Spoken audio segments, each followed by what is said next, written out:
Viernes de la anteúltima semana durante el año, la semana 33, seguimos profundizando en la visión de San Juan, en el Apocalipsis, y vemos un gesto profético que ya también está en el libro del profeta Ezequiel. Vemos que el vidente, antes de anunciar la palabra, la tiene que asimilar, tiene que tomar el tomo, el rollo, el libro, y comerlo.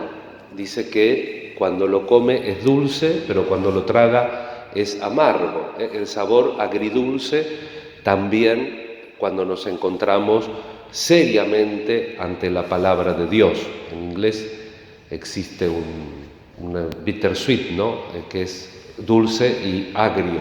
Nosotros tenemos que entender esta expresión como algo simbólico, como muchas veces lo es la palabra de Dios, y entender que tanto los sacerdotes, los obispos, el mismo Papa, los catequistas, aquellos que en su vida diaria, en su trabajo, en su casa, dan testimonio de la fe, antes de anunciarlo lo tienen que vivir. Y a veces la palabra de Dios es exigente, porque me exige un cambio.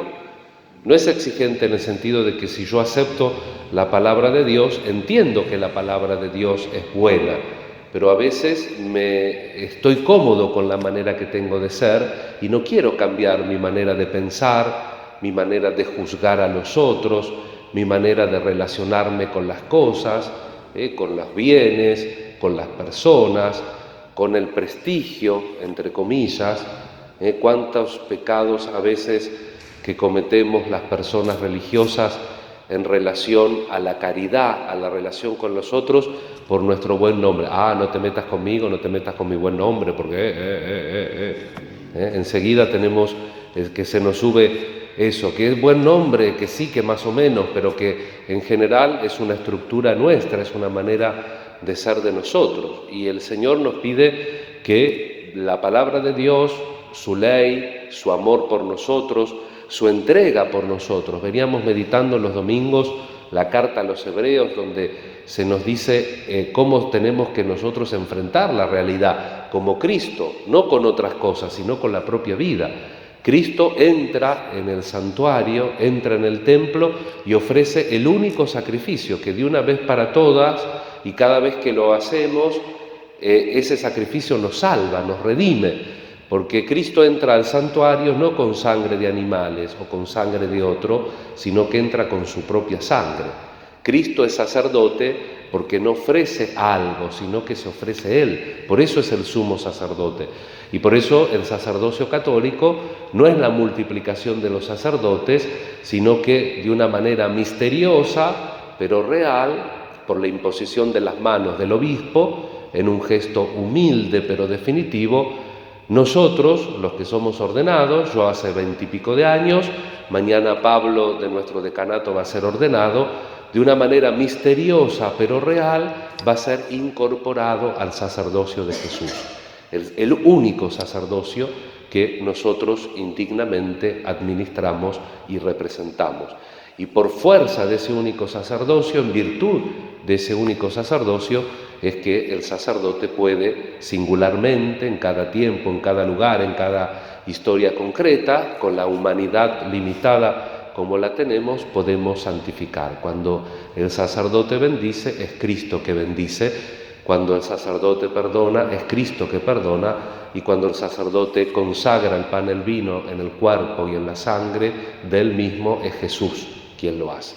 Por eso también agradecer el don de esa palabra que también quiere encarnarse. Tenemos que comer como el vidente el librito, porque siempre es dulce, en el sentido de que siempre busca nuestro bien, pero desde nuestro lado, desde nuestra parte subjetiva, humana, frágil, a veces es agrio, porque hay determinadas cosas que nos duele cambiar, o a veces es determinado, es evidente que la palabra de Dios pone de manifiesto determinadas actitudes, sentimientos o comportamientos que nosotros de golpe vemos claro en nuestra vida y que no nos hace felices. En este sentido también, porque el fragmento de hoy, ayer veíamos a Jesús que lloraba sobre Jerusalén porque había desperdiciado el paso de Dios, y hoy vemos a Jesús que solamente focalizamos, ¿vieron? Como con el zoom, ahora el teléfono que sacamos tanta foto cuando hacemos un zoom sobre cuando Jesús entra en el templo y echa a los vendedores. No es que los vendedores estuvieran de más, porque ya expliqué muchas veces que la gente que iba al templo de Jerusalén venía de lejos y a veces tenía que comprar el animalito ahí. Y tampoco los cambistas, porque el dinero que se ponía en el tesoro del templo no podía ser el de la calle, tenía que ser una moneda que esté purificada para no contaminar el templo y para que se pudiese seguir dando culto a Dios. Sino lo que Jesús cuestiona también es el lugar. Han hecho de la casa de mi Padre una casa de comercio, en definitiva, porque no dejan lugar al otro. Esas cosas que él se enoja no están de más, pero tal vez no era el lugar, porque en el patio del templo, donde estaban los cambistas, los vendedores de paloma, era el único lugar donde podían venir los que no profesaban la fe de Israel. En el templo de Jerusalén había un lugar para los hombres, había lugar para las mujeres y había lugar para los paganos. Hoy nosotros no tenemos, porque cualquier visitante, cualquier turista puede entrar a una iglesia católica, sea de la fe católica o no, puede entrar a una mezquita, sea de la fe islámica o no, puede entrar a una sinagoga, sea judío o no, con algún requisito, ¿no? En la sinagoga los varones tenemos que tener el kipá, taparnos la cabeza. En las iglesias, en las mezquitas, hay que sacarse los zapatos. Cada culto tiene, pero no se prohíbe aquel que no es. En la época de Jesús, el único lugar donde podían entrar los extranjeros, los que no tenían la fe de Israel, era al patio del templo.